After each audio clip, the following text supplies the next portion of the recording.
MP task के माध्यम से आप सभी को पता है कि एमपी टास्क एक पोर्टल है और इसके माध्यम से हमें पोस्ट मैट्रिक स्कॉलरशिप मिलती है जो कि ओबीसी एससी एसटी के स्टूडेंट को मिलती है।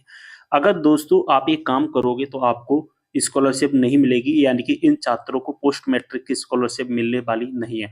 कौन कौन सी कैटेगरी के वे छात्र हैं जिन्हें स्कॉलरशिप नहीं मिलेगी, मैं आपको पूरी इंफॉर्मेशन बताऊंगा। और जो चीजें मैंने ली है ना, वो चीजें मैंने ऑफिशियल नोटिफिकेशंस के माध्यम से ही ली हैं। मैं कोई भी चीजें अपने मन से नहीं बता रहा हूँ, मैं स्क्रीनशॉट भी आपको बताऊंगा।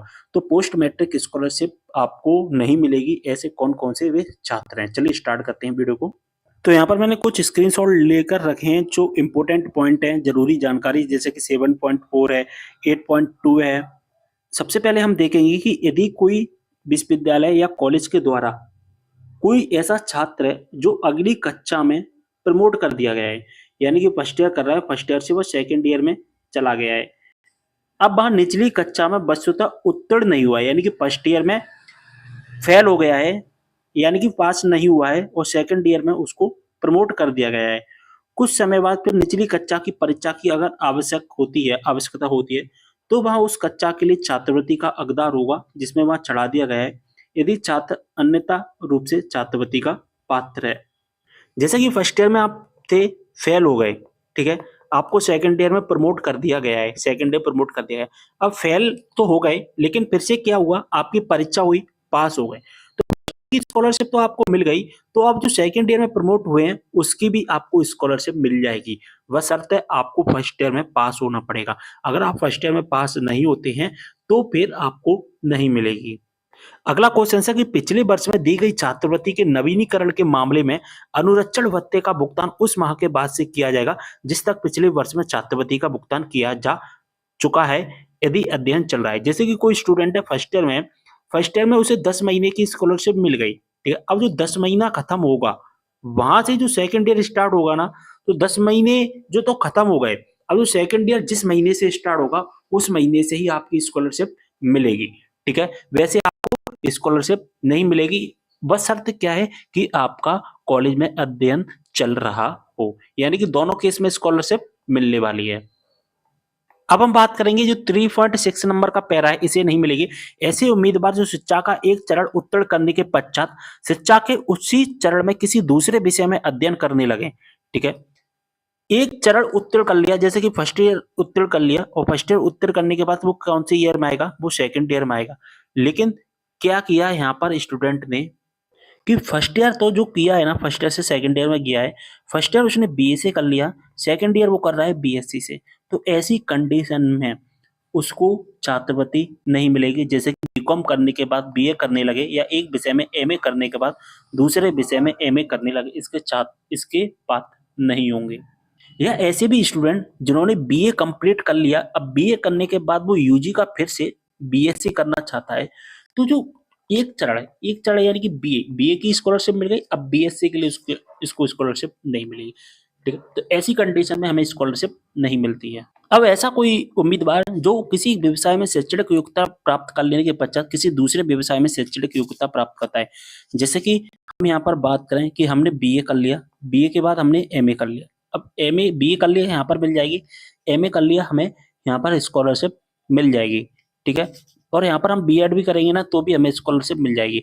लेकिन हमने क्या किया कि बीए कर लिया, ठीक है, बीए के बाद हमने किया बीएड, अब बीएड कर लिया, बीए कर लिया, तो ये एक ही जो पारंपरिक कोर्स है वो चल रहा है, ठीक है। लेकिन अगर हम कुछ हटके करेंगे, जैसे कि बीएड के बाद, जैसे कि बीटी किया या बीएड किया, इसके बाद अगर हम एलएलबी करने लगे तो हमें स्कॉलरशिप नहीं मिलेगी। यहाँ पर क्लियर मेंशन है कि जैसे कि बीटी या बीएड करते हैं, इसके बाद अगर हम एलएलबी करेंगे तो हमें स्कॉलरशिप नहीं मिलेगी। यहाँ पर ऐसे जो स्टूडेंट है वो कर रहे हैं तो वो जरा ध्यान से समझ लेना, ठीक है। एक ही माता पिता के, जो 3.13 नंबर का पैरा है, एक ही माता पिता या अभिभावक के केवल 2 बच्चे ही छात्रवृत्ति प्राप्त करने के हकदार होंगे। यहाँ प्रतिबंध लड़कियों पर लागू नहीं होगा, यानी कि 2 बच्चे ही ले सकते हैं, 2 बच्चे, और लड़कियों पर यह प्रतिबंध लागू नहीं होना है। जैसे कि 3 लड़के हैं, 3 लड़के में से केवल 2 लड़के ले सकते हैं, तो इस तरह से लेकिन लड़कियां 3 हैं तो तीनों लड़कियां ले सकती हैं। इस तरह से ये इसके जो नियम है वो बनाए गए हैं। जैसे कि अगला हम देखें 3.12 नंबर के पैरा में लिखा है अंशकालिक पाठ्यक्रम। अंशकालिक का मतलब होता है कि पार्ट टाइम, ऐसे कोर्स जो पार्ट टाइम करवाते हैं, ऐसे कोर्सेस में भी स्कॉलरशिप नहीं मिलेगी, ठीक है? यहाँ पर लिखा गया है कि ऐसे संचालित करने वाले जो अध्ययन केंद्र हैं, इनको स्कॉलरशिप नहीं मिलेगी, इसके पात्र नहीं होंगे।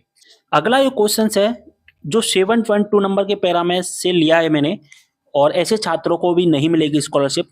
यदि कोई पिछड़ा वर्ग का छात्र या जो एससी पिछड़ा वर्ग का ऑप्शन दिया है कि एससी एसटी ओबीसी का कोई भी छात्र जो एमपी टास्क से स्कॉलरशिप लेता है, चिकित्सा या इंजीनियरिंग पाठ्यक्रमों में पढ़ रहा है, पहली बार परीक्षा में अनुत्तीर्ण हो जाता है, यानी कि पहली बार फेल हो गया कोई सी एक परीक्षा में, फर्स्ट ईयर सेकंड ईयर में, तो छात्रवृत्ति स्वीकृत की जा सकती है, क्योंकि फेल तो बाद में होगा, छात्रवृत्ति इसको पहले ही मिल जाएगी, छात्रवृत्ति अप्रूव पहले ही हो जाएगी। किसी भी कक्षा में दूसरी बार और उसके बाद अनुत्तीर्ण होने पर, कोई भी कक्षा उसमें फेल हो गया लेकिन फिर से दूसरी बार फिर फेल हो गया है और अनुत्तीर्ण होने पर विद्यार्थियों को तब तक अपना खर्च वहन करना होगा जब तक कि वह अगली कक्षा में ना चढ़ जाए। जैसे कि फर्स्ट ईयर है, फर्स्ट ईयर में फेल हो गया, अब इसके दोबारा पेपर होंगे, फिर से फेल हो गया, फिर से पेपर होंगे, तो स्कॉलरशिप तो केवल एक बार ही मिलेगी। जो पहली बार फेल हुआ, जो बार बार फेल हो रहा है, फिर उसको स्कॉलरशिप फर्स्ट ईयर की नहीं मिलेगी, फिर उसको स्कॉलरशिप सेकंड ईयर में तभी मिलेगी जब वो सेकंड ईयर में पहुंच जाएगा, भले वो 2 साल में पहुंचे, भले वो 3 साल में पहुंचे। बात समझ में आ गई?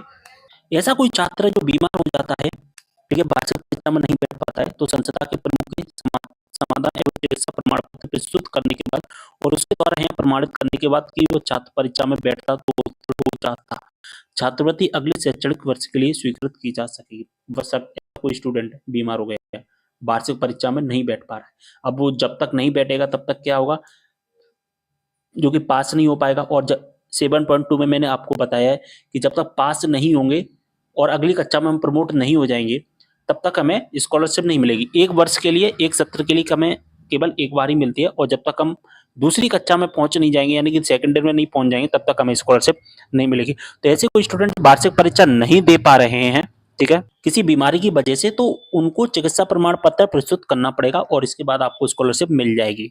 और फिर जो आपके जो एग्जाम्स है वो बाद में होंगे, अन्य स्टूडेंट के अलावा अकेले में आपके एग्जाम्स करवाए जाएंगे, पास हो जाओगे और आप सेकंड ईयर में पहुंच जाओगे।